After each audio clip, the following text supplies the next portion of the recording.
Capítulo 2. Semelhança com Cristo. Em abril de 2007, comemorei meu 86º aniversário e usei a oportunidade para anunciar minha aposentadoria do Ministério Público Ativo. Apesar de recusar todos os compromissos subsequentes, já tinha em minha agenda um convite para falar na conferência Keswick, em julho daquele ano. Este capítulo é baseado no texto daquele último sermão. Lembro-me claramente da pergunta que mais incomodava meus amigos e eu quando éramos jovens. Qual é o propósito de Deus para o seu povo? O que vem depois de nos convertermos?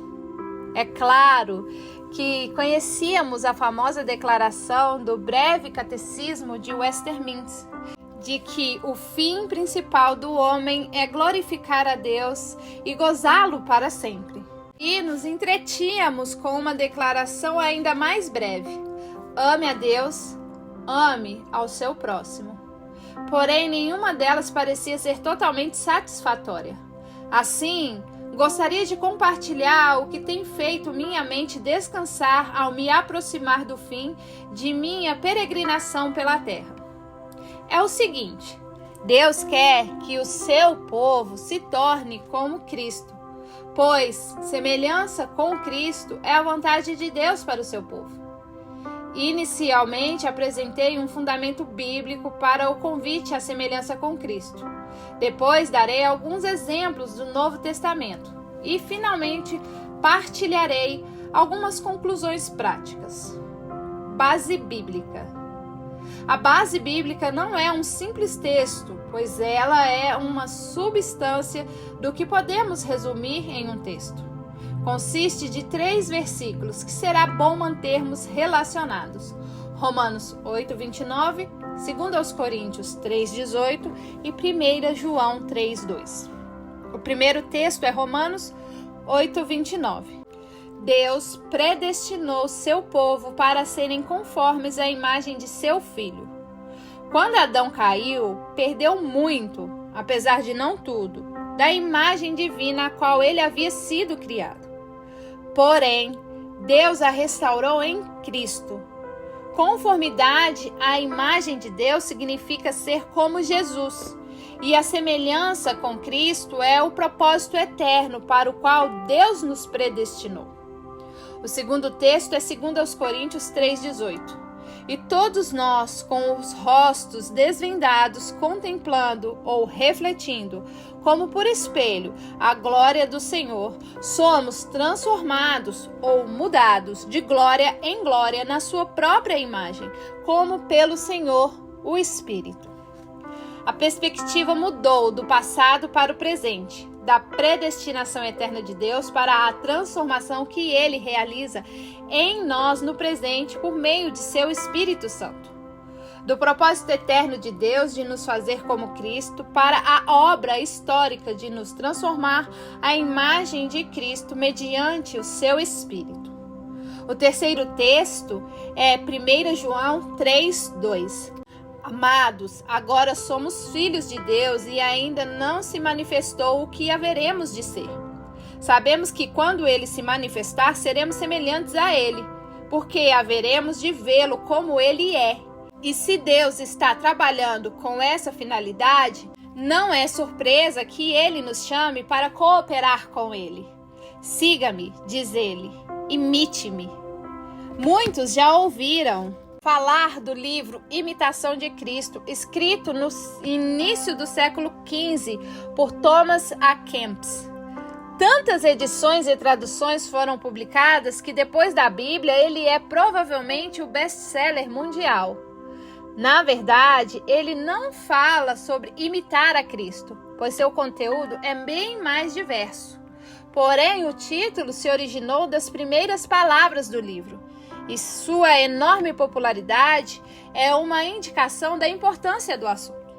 Assim, retornando a 1 João 3:2, nós sabemos e não sabemos. Não sabemos com detalhes o que seremos, mas sabemos que seremos como Cristo. E, na verdade, não há necessidade de sabermos mais nada. Estamos contentes com a gloriosa verdade de que estaremos com Cristo e seremos como Ele.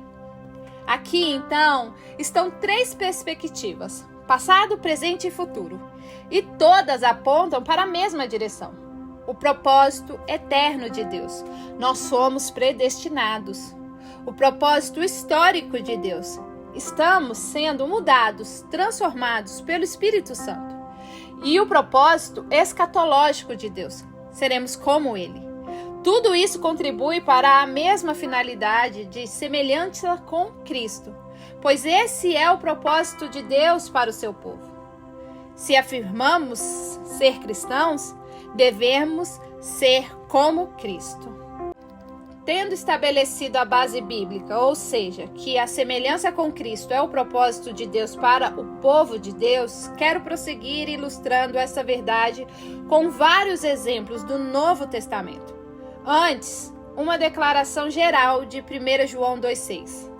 Aquele que diz que permanece nele, esse deve também andar assim como ele andou.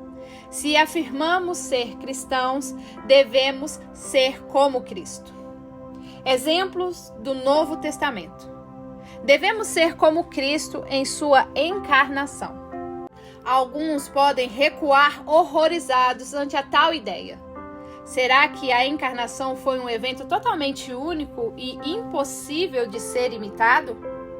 A resposta é sim e não. Sim, porque o Filho de Deus assumiu nossa humanidade para si mesmo em Jesus de Nazaré, uma vez por todas e sem necessidade de repetição. Não, porque todos nós somos chamados a seguir o exemplo de sua humanidade. Assim, Paulo escreve em Filipenses 2, do 5 ao 8. Tende em vós o mesmo sentimento que houve também em Cristo Jesus, pois ele, subsistindo em forma de Deus, não julgou como usurpação a ser igual a Deus. Antes, a si mesmo se esvaziou, assumindo a forma de servo, tornando-se em semelhança de homens e reconhecido em figura humana. A si mesmo se humilhou, tornando-se obediente até a morte, e morte de cruz.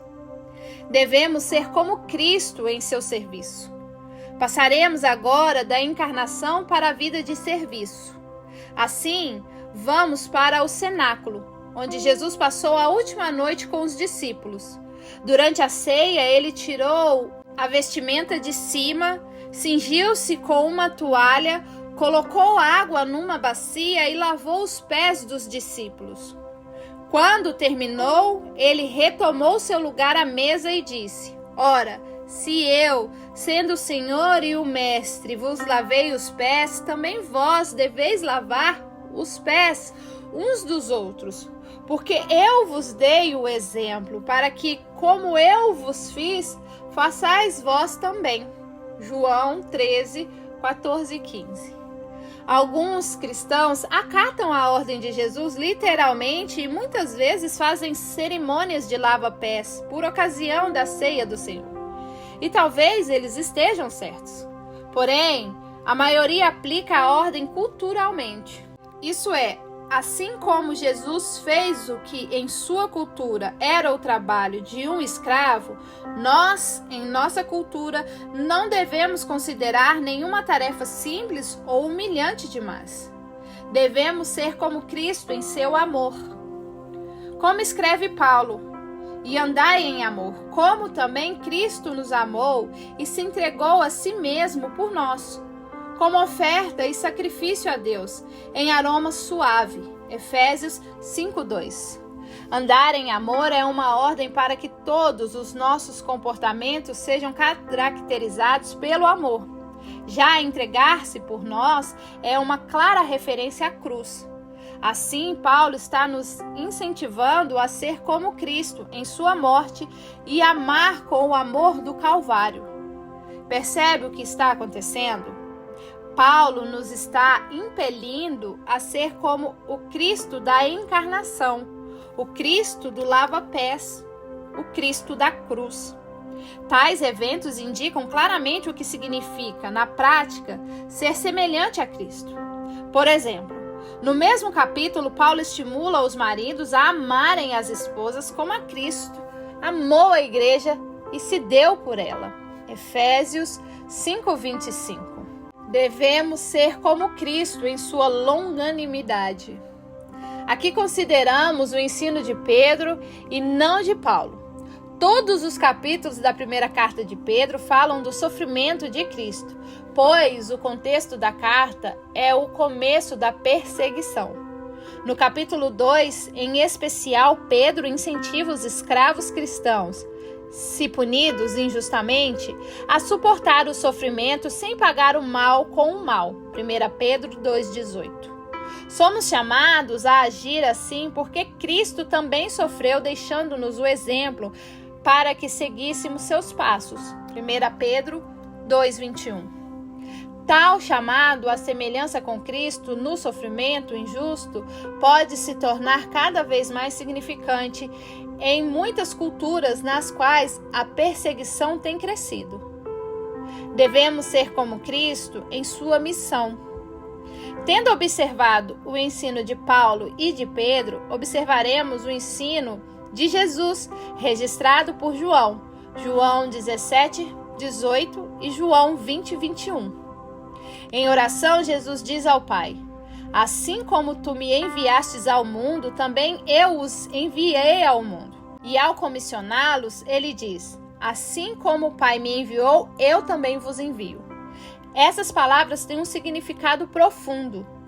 Não se trata apenas da versão da grande comissão registrada no Evangelho de João.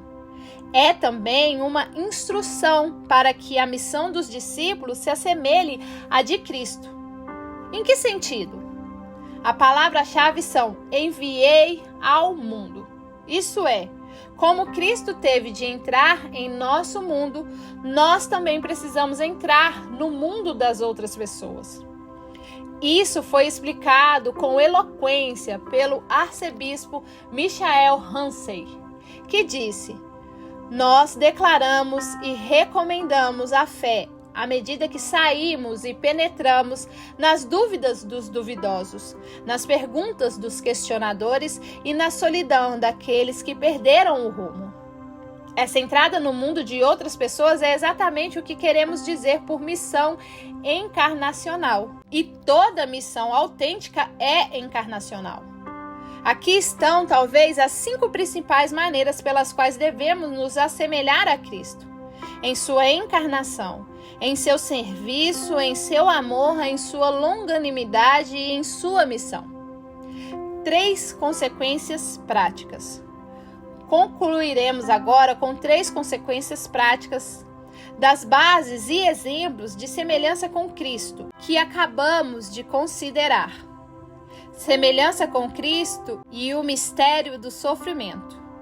O sofrimento é um assunto vasto e os cristãos tentam entendê-lo de muitas formas. Porém, a que se destaca é a que diz que o sofrimento é parte do processo de Deus para nos fazer como Cristo.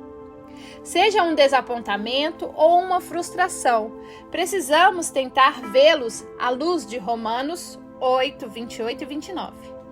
De acordo com Romanos 8, 28, Deus está trabalhando para o bem de seu povo. E de acordo com Romanos 8, 29, esse bom propósito é nos fazer como Cristo. Semelhança com Cristo e o desafio do evangelismo. Por que nossos esforços evangelísticos são frequentemente desastrosos? Há várias razões, e não posso simplificar, mas uma das principais é que não parecemos com Cristo que proclamamos.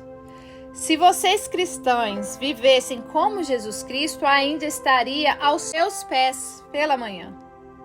John Polton escreveu sobre isso em seu breve, mas perceptivo livro A Today Short of Evangelism.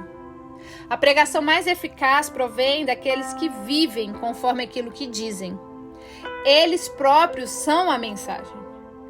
Os cristãos têm de se assemelharem àquilo que falam. A comunicação acontece fundamentalmente a partir da pessoa, não das palavras ou ideias. É no mais íntimo das pessoas que a autenticidade se faz entender. O que agora se transmite com eficácia é basicamente a autenticidade pessoal. Semelhantemente, um professor hindu, identificando um dos alunos como cristão, disse: se vocês cristãos vivessem como Jesus Cristo, ainda estaria aos seus pés amanhã. Outro exemplo é o do reverendo Iskandar Jaded, um ex-muçulmano árabe que disse: se todos os cristãos fossem cristãos, hoje não haveria mais islamismo. Não conheço pessoalmente os autores desses dizeres, mas creio serem genuínos. Semelhança com Cristo é a habitação do Espírito Santo. Já falei bastante sobre a semelhança com Cristo, mas como ela é possível para nós? Claramente, não é pela nossa própria força, já que Deus nos deu o Espírito Santo para nos capacitar a cumprir seu propósito. William Temple costumava ilustrar isso a partir de Shakespeare. Não adianta me dar uma peça como Hamlet ou Rei Lear e me dizer para escrever algo assim. Shakespeare podia fazer isso, eu não posso. E não adianta me mostrar uma vida como a de Jesus e me dizer para viver como ele. Jesus era capaz, eu não. Porém, se o gênio de Shakespeare pudesse vir morar em mim, então eu poderia escrever peças como as dele. E se o Espírito de Jesus pudesse vir morar em mim, então eu viverei uma vida como a dele. O propósito de Deus é nos fazer como Cristo. E a forma como ele faz isso é nos enchendo com o seu Espírito Santo.